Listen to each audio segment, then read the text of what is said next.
Lives of the Most Eminent Painters, Sculptors, and Architects by Giorgio Vasari. Life of Lazaro Vasari, painter of Arezzo. Truly great is the pleasure of those who find one of their ancestors and of their own family to have been distinguished and famous in some profession, whether that of arms or of letters or of painting, or any other noble calling whatsoever. And those men who find some honourable mention of one of their forefathers in history, if they gain nothing else thereby, have an incitement to virtue, and a bridle to restrain them from doing anything unworthy of a family which has produced illustrious and very famous men. How great is this pleasure! As I said at the beginning, I have experienced for myself in finding that one among my ancestors, Lazaro Vasari, was famous as a painter in his day, not only in his native place, but throughout all Tuscany, and that certainly not without reason, as I could clearly prove, if it were permissible for me to speak as freely of him as I have spoken of others. But since I was born of his blood, it might be readily believed that I had exceeded all due bounds in praising him, wherefore, leaving on one side the merits of the man himself and of the family, I will simply tell what I cannot and should not under any circumstances withhold, if I would not fall short of the truth on which all history hangs. Lazaro Vasari, then a painter of Arezzo, was very much the friend of Piero della Francesca of Borgo, a San Sepolcro, and ever held intercourse with him while Piero was working, as it has been said, in Arezzo. And, as it often comes to pass, this friendship brought him nothing but advantage, for the reason that, whereas Lazzaro had formerly devoted himself only to making little figures for certain works, according to the custom of those times, he was persuaded by Piero della Francesca to set himself to do bigger things. His first work in fresco was a Saint Vincent in San Domenico at Arezzo, in the second chapel on the left as one enters the church, and at his feet he painted himself and his young son Giorgio kneeling, clothed in honourable costumes of those times, and recommending themselves to the saint,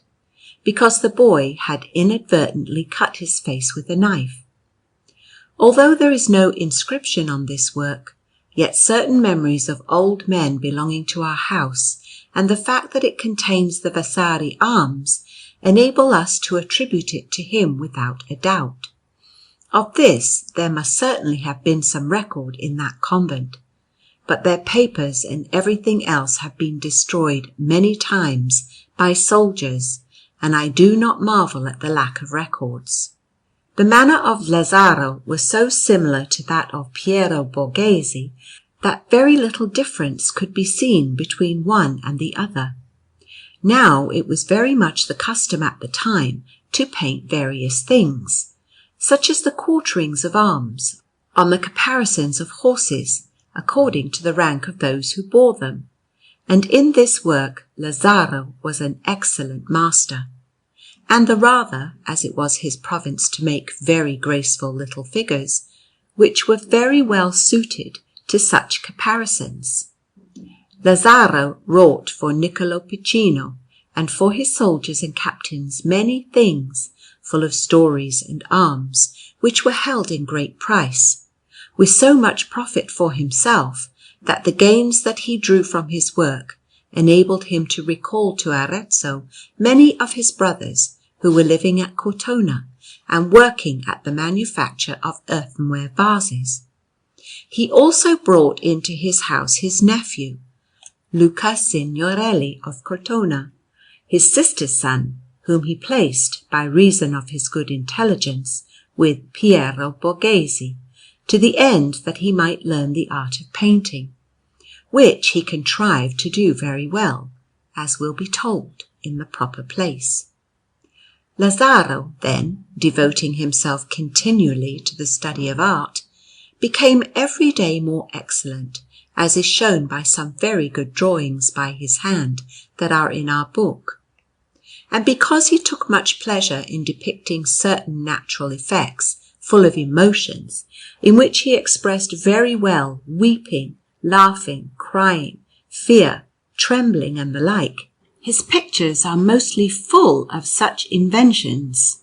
as may be seen in a little chapel painted in fresco by his hand in San Gimignano at Arezzo, wherein there is a crucifix with the Madonna, Saint John, and the Magdalene at the foot of the cross, in various attitudes, and weeping so naturally that they acquired credit and fame for him among his fellow citizens. For the company of San Antonio in the same city, he painted a cloth banner that is borne in processions, on which he wrought Jesus Christ at the column, naked and bound and so lifelike that he appears to be trembling, and with his shoulders all drawn together, to be enduring with incredible humility and patience the blows that two Jews are giving him. One of these, firmly planted on his feet, is plying his scourge with both his hands, turning his back towards Christ in an attitude full of cruelty. The other is seen in profile, raising himself on tiptoe, and grasping the scourge with his hands, and gnashing his teeth. He is wielding it with so great rage that words are powerless to express it. Both these men Lazzaro painted with their garments torn, the better to reveal the nude, contenting himself with covering after a fashion their private and less honourable parts. This work, painted on cloth, has lasted all these years, which truly makes me marvel right up to our own day, and by reason of its beauty and excellence, the men of that company caused a copy to be made of it by the French prior, as we will relate in the proper place. At Perugia also, Lazzaro wrought some stories of the Madonna with a crucifix, in a chapel beside the sacristy of the Church of the Servi. In the Pieve of Montepulciano he executed a predella with little figures, and at Castiglione Aretino he painted a panel in distemper in San Francesco, together with many other works, which, for the sake of brevity, I refrain from describing, more particularly many chests that are in the houses of citizens, which he painted with little figures. In the Palace of the Guelphs in Florence, among the ancient arms, there may be seen some caparisons wrought very well by him. He also painted a banner for the company of San Sebastiano, containing the said saint at the column, with certain angels crowning him, but it is now spoiled and all eaten away by time. In Lazzaro's time there was one who made glass windows in Arezzo, Fabiano Sassoli, a young Arentine of great excellence in that profession, as is proved by those of his works that are in the Vescovado, the Abbey, the Pieve, and other places in that city. But he knew little of design, and he was very far from reaching the excellence of those that Paddy Spinelli made. Wherefore he determined that, even as he knew well how to fire, to put together, and to mount the glass, so he would make some work that should also be passing good with regard to the painting, and he caused Lazzaro to execute for him 2 cartoons of his own invention, in order to make 2 windows for the Madonna della Grazie. Having obtained these from Lazzaro, who was his friend, and a courteous craftsman, he made the said windows, which turned out so beautiful and so well wrought that there are not many to which they have to give precedence. In one there is a very beautiful Madonna, and in the other, which is by far the better of the 2, there is the resurrection of Christ, with an armed man in foreshortening in front of the sepulchre, and it is a marvel, considering the small size of the window and consequently of the picture, how those figures can appear so large in so small a space.